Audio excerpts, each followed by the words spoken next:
lot going on in Raleigh. We've talked about the $400 million surplus that the state just found out they're going to have after the April surprise when all the tax returns were in. They collected all the money. And the governor is pushing his bond proposal. So let's go to the expert. This person knows more about what's going on in Raleigh than Sir Walter Raleigh himself. Here is Becki Gray, my friend from the John Locke Foundation. Good morning, Becki. Good morning, Henry. Unfortunately, I do know a lot about what's going on in Raleigh. I work with these legislators every day, so yeah, I do know a lot. It can be a challenge, can't it? It certainly can. You know, by the way, great job on NC Spin this weekend. I always enjoy it when you're on there. Thank you. I miss seeing you on there. But thank you, and I appreciate person. you watching. Yeah, thank you. Hey, let's start with this. Civitas has some new numbers out this morning. Poll numbers for Obama: 46% approval rating, 52% disapprove. McCrory: 53% approve, only 37% disapprove. Now, I always qualify this because if public policy polling does something on McCrory, it might be exactly the opposite, of course. So I always, it's all in the way the questions are asked. That's exactly right.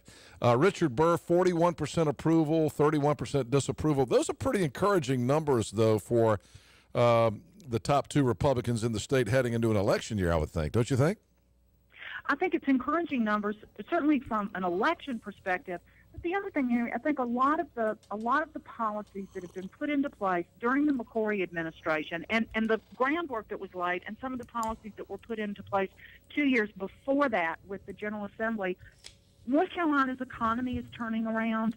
People are, I believe citizens are pleased with the direction that North Carolina is going. We're seeing people getting back to work. We're seeing our unemployment rate going down. We're really seeing that this Carolina comeback that you've heard the governor talk about since probably his first week in office is starting to come to fruition. And I think that North Carolinians are recognizing that. I think that they see the bold leadership that it's taken to put some of these plans in place. And I think they're feeling very positive about the direction that North Carolina is going in. And my perception is that's what these poll numbers reflect. You know, it's interesting. If you were going to map this out for McCrory, he's elected in 2012, takes office January 2013. First year, a lot of bad press. News observers beating him up every day. All the liberals are jumping on him. School teachers are mad. And they did the heavy lifting, it seems, the first 2 years of the McCrory administration. This is what it looks like to me anyway. And, of course, you know, people say I'm not a disinterested observer, and I'll admit to that. But, I mean, when you take a look at kind of how this thing's playing out, the poll numbers weren't so good last year, but now, you know, as you said, the work is paying off. I mean, the tax reform looks like it's working. Now, as the liberals and the Democrats will point out, yeah, but the economy's gotten better everywhere, so don't give all the credit to the North Carolina Republicans. And that may be true. But the next 2 years, I mean, it looks like the good news is going to peak at the right time for Pat McCrory, doesn't it? Well, we'll see. And I'm sure that, somewhere in the governor's mind, these decisions are somewhat motivated by political things. I believe, and again, Henry, I'm down there every day, these things are really motivated by doing what's right for the state. Yeah. And I think the feeling is, okay, if we do what's right for the state, if it's good policy, it'll end up being good politics. I don't get a sense that any of these decisions, whether it's tax reform, whether it is regulatory reform, whether it's turning around our education system and ensuring that our kids are graduating, I don't get a sense from anybody that these are based on political decisions. These are based on good policy and on a commitment to turning North Carolina around and making North Carolina a model and a leader for the rest of the country. Yeah. You mentioned, and the left is right. The economy is turning around at the national level. They are correct on that. But here's the deal. What we're seeing is a stronger recovery in North Carolina than we're seeing at the national level. And we're also seeing a much stronger recovery for North Carolina here in the Southeast. Yeah. So, yes, things are turning around all the way around. The tax reform is not the sole factor on why North Carolina's economy. This is a lot of things that are coming into play. Some of them are totally out of control of what Governor McCrory at the General Assembly can do. But what we are seeing when we look at those numbers and we see the forecasting and we see this direction that the state is going in, we are recovering. Our economy is recovering. We are on track to long-term economic recovery, much stronger than the country's numbers indicate, and certainly in the Southeast. So that tells me, of course, one decision that's made by the General Assembly is not responsible for this. It's a cumulative movement that's going on. And as far as the heavy lifting, and they have done a lot of heavy lifting, clearly they have. When they took office, I mean, what they walked into, I don't think it was even as bad as they had, or it was much worse than they had even anticipated. I think you're right. And when you say a heavy lift, that's like the understatement of the century. To start to, well, the first thing that shortfall. Yeah, first year they were in office. Yeah, Medicaid problems, which they have had a hard time getting their arms around, but it looks like they may be on the way to doing that finally. Who knows? But hopefully, $2.8 billion owed by the state to the federal government on unemployment insurance that the Purdue administration had just kicked the can down the road to McCrory, and they were like, that to me might be the best thing they've done is get that out of the way in 2.5 years. That was pretty amazing. And now we get the news that there's a 400. Your friend and mine, Chris Fitzsimon, was saying in the fall there's going to be a $600 million shortfall in May because this tax reform thing's just not working. Instead, there's a $400 million additional surplus, which, Chris was just off by $1 billion. A billion here, a billion there. Pretty soon you're talking about real money. But, it's a $400 million surplus. They just found that out last week. I knew it was coming because people in Raleigh had begun to really start to chuckle. Hey, we got some good stuff getting ready to happen here. So the $400 million comes in, and then all of a sudden – now you've got $400 additional million to spend or save, and now comes the question, what does the state do with that money? So let me throw that to you. What do you think they're going to do with it? Okay, well, and I think it's important to point out that, the $400 million is really a result of the tax cut and the way that we pay our taxes, sort of re-equalizing, if you will, the revenue stream that comes in and those kind of things. Some people are saying, well, we cut taxes so we got more state revenue. Well, that's not, that doesn't make sense, and that's not really true. What we saw this year was kind of an evening out of the way that we're going to pay taxes. What we got with that is we all got to keep more of our money throughout the year, which is very good news. We didn't issue an interest-free loan to the state government. What we're starting to see, though, is with the economic recovery and North Carolina's economy getting back on track, and people are getting back to work, they're paying income tax, they're buying things, all of those things. The goal is economic recovery. Mm-hmm. So, what we anticipate is as North Carolina's economy continues to improve, we're going to see additional economic activity at all levels, including the government. Now, the goal of that is not to make government bigger. The goal of it is to return more of that money to North Carolina citizens, businesses, those kind of things. So what I anticipate we're going into in this budget cycle, and the House can have their budget out the first of next week, so we're very close to this. What I think we're going to see is them being able to keep some of the promises that they made, that the governor and the General Assembly made. And I'm talking about bringing the beginning teacher pay salary up to $35,000. I am talking about fulfilling that promise to do those step increases for teachers. We may very well see the stop, finally, of the $200 million going out of the Highway Trust Fund into the general fund. We need that Highway Trust money in the Highway Fund. We need that transportation money to stay in transportation, mm-hmm. and let the general fund money, kind of fill up that hole, if you will. They're also talking about there was I believe that it was an unintended consequence of the tax reform of the medical exemption, particularly for seniors, have been hit hard by that. And I don't believe that was an intention. I believe that was something that, with all good faith, they believed that was the right thing to do. But based on information that we've gotten since then, I think we may very well see that rolled back. Yeah, the governor wants to roll that back, and I think the House will roll it back also, I think Tim Moore has kind of said, yeah, we kind of see that was a part of the tax reform that didn't work like we thought it was going to. But, it's all, once again, you got the Rucho factor, which is Senator Bob Rucho from Charlotte, who sees himself as the father of North Carolina tax reform, doesn't want to change any of it. So, is this going to end up being another House McCrory versus the Senate battle on that issue? It may be one of many battles between the House and the Senate. They're really not getting along any better than they did last year. And I say that sort of in jest. There's always been a friction between the House and the Senate. The media just is reporting it at every turn now. They didn't used to do that.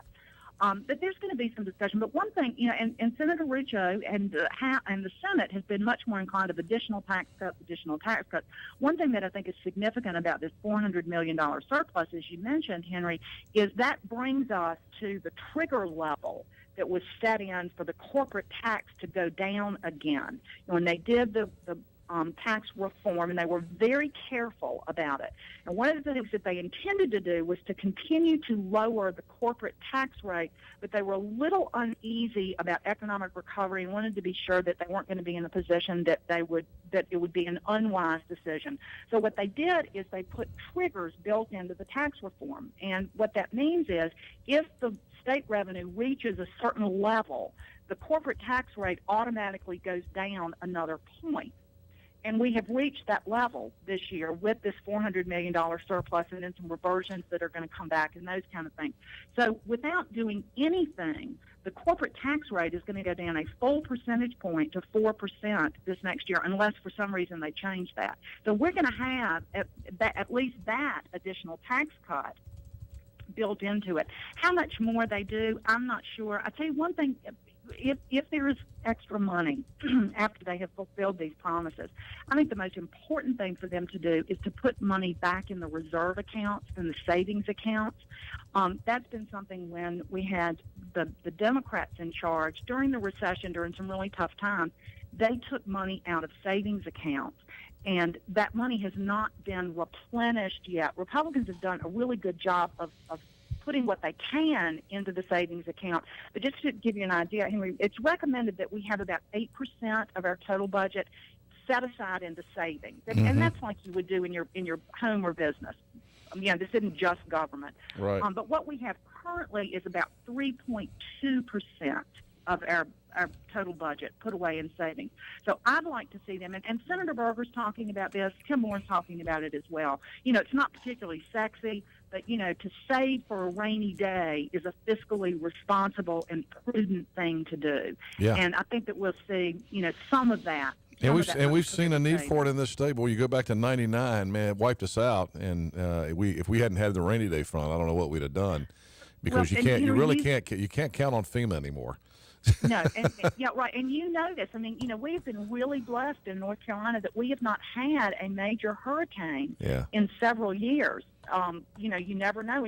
But again, fiscally responsible grown-ups understand that it's important to have that money set aside in savings. And so I think we're going to see that with these fiscally responsible grown-ups in charge. Becki Gray from the John Locke Foundation. We got like 3 minutes left, Becki. Let me ask you what you think about the governor's proposal for this $2.5 to $3 billion bond referendum. He wants it on the ballot in November. Right. I personally don't think that they can wait beyond that if they're going to do it, because next year you get into an election year, everybody's going to be knee deep in the campaign. I think it would be hard to make it work then. I don't know what your thoughts about that are. Are we going to see this bond? And I know there's not 100% agreement on that in the legislature, but they're working on that and discussing it now. Are we going to see this bond on the ballot in November this year? Probably. There are two bonds he's talking about. One is a transportation bond, and the other one is for repairs and renovations on state buildings across North Carolina. We're going through them. I think, if I had to vote on the bond today, I would vote for the transportation bond because I feel like it's important. And this is something else I have to commend this leadership for. They are looking at long-term, 25, 30-year transportation plans that are not based on political patronage, which is what we've seen for so many years. Let me stop you for a second. Are you saying that there's going to be two separate votes Yes. One for transportation, one for buildings and repair and renovation of state buildings? That is what I understand. I hope the Greenville City Council is listening to this. That is what I understand. Because and you'd have to know the local issue, but I won't get into that. But that's the way it ought to be, that you shouldn't throw something into the bond, make people vote on it, trying to get both things passed when people might be for one and against the other. Exactly. And, of course, being on the Board of Governors, I might argue with you a little bit about the buildings, but go ahead. I want to hear your point of view. Well, okay, first of all, the transportation bond, one of the most significant points on this I want to make is this administration, Governor McCrory, and this General Assembly, these bonds will go to a vote of the people.